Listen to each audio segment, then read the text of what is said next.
Hello friends, welcome to Kalyani's recipe book. ఇవాళ మనం చేయబోయే రెసిపీ ఇమ్యూనిటీ పెంచుకునేందుకు ధనియాలు, మిరియాలు, నిమ్మకాయతో చేసే రసం. దీని తయారీ విధానం చూద్దామా? ముందుగా ధనియాలు 3 స్పూన్లు, మిరియాలు 2 స్పూన్లు, వెల్లుల్లి రెబ్బలు ఒక 10, చిన్న అల్లం ముక్క వేసుకుని గ్రైండ్ చేసుకుందాం.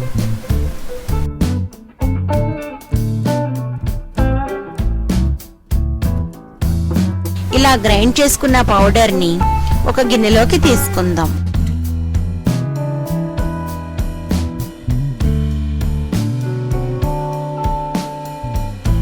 ఇంకా అదే జార్లో ఒక 4 టమాటాలని పెద్ద ముక్కలుగా కట్ చేసుకుని వీటిని కూడా గ్రైండ్ చేసుకుందాం.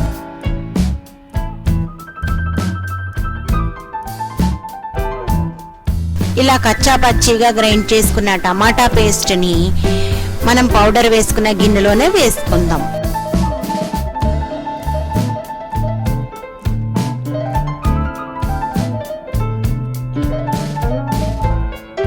అలాగే ఒక టేబుల్ స్పూన్ సాల్ట్ కూడా వేసుకుందాం. ఇంకా 1/2 స్పూన్ పసుపు,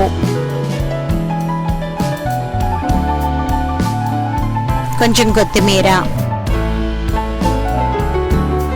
కొంచెం కరివేపాకు కూడా వేసుకుందాం. మనం రసం పెట్టుకోవడానికి ఎంత వాటర్ కావాలో అంత వాటర్ని ఆ గిన్నెలో వేసుకుందాం. తర్వాత వీటన్నిటిని ఒక్కసారి కలుపుకుందాం.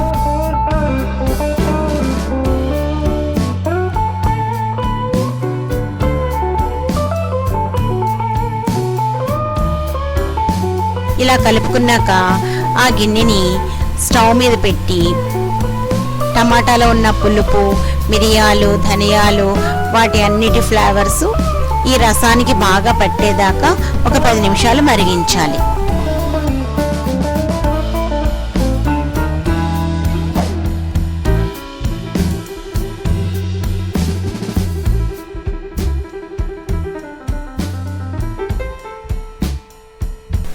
ఇలా 10 నిమిషాలు మరిగించాక మనం స్టవ్ ఆఫ్ చేసుకుని నిమ్మరసాన్ని పిండుకోవాలి.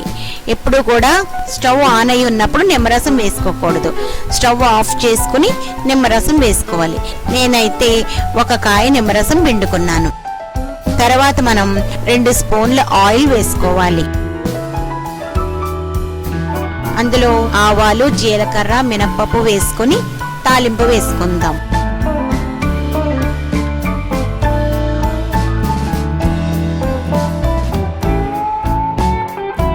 ఇలా ఆవాలు చుట్టుపుటలాడాక ఆ తాలింపుని మన రసంలో వేసేసుకుందాం. ఇలా చేసిన రసం మనకి ఎంతో ఇమ్యూనిటీ పవర్ పెంచుతుంది.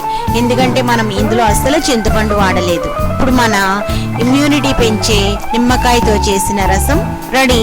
ఈ వీడియో మీకు నచ్చితే లైక్ చేయండి. మరిన్ని వీడియోస్ కోసం సబ్స్క్రైబ్ చేసి పక్కనున్న బెల్ ఐకాన్ క్లిక్ చేయండి.